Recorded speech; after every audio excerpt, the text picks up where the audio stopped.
به نام خدا، درود بر شما. با یک ویدیوی آموزشی دیگه در خدمتتون هستم. توی این ویدیو میخوام نحوه باز کردن لپتاپ لنوو مدل تینکپد E590 رو بهتون آموزش میدم. با من همراه باشید.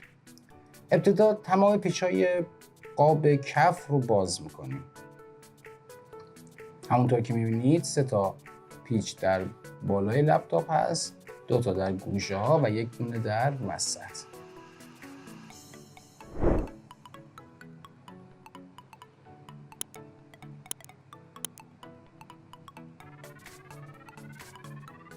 پیچ‌های مربوط به پایین قاب رو هم باز میکنیم.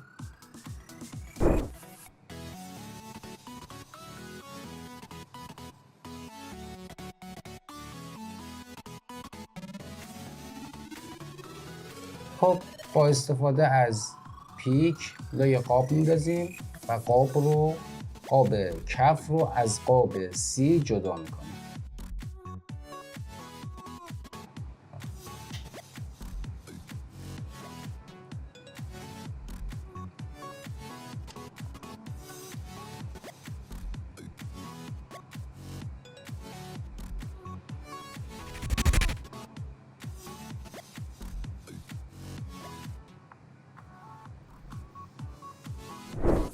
به همین ترتیب. خب قاب کف رو جدا کردیم. بریم برای باز کردن برد. ابتدا باید همیشه یادتون باشه سوکت باتری رو جدا کنیم که ولتاژ و توی برد لپتاپمون نباشه. هارد رو جدا میکنیم. باتری رو خارج میکنیم.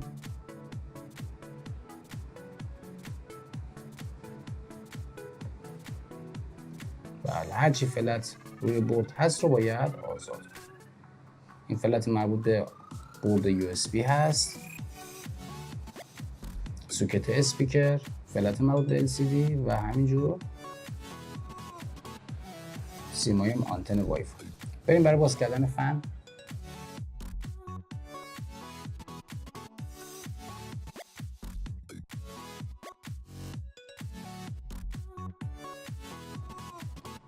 خب هیت سینک رو باز کردیم. بریم برای باز کردن برد.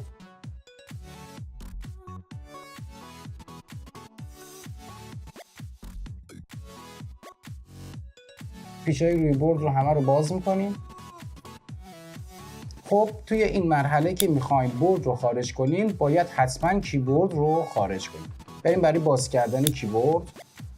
ابتدا 2 تا دکمه مربوط به مثبت رو با پیک در میاریم.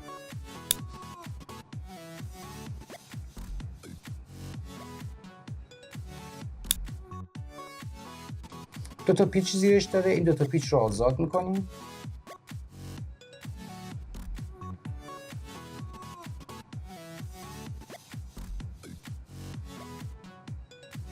با استفاده از پیک پایین کیبورد رو باز میکنیم.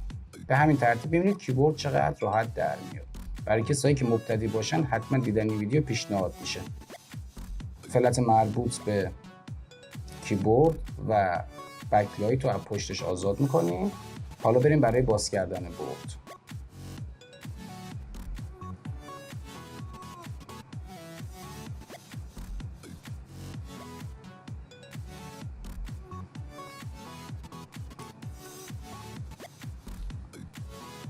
پیچ‌های مربوط به لولا رو ابتدا باز میکنیم.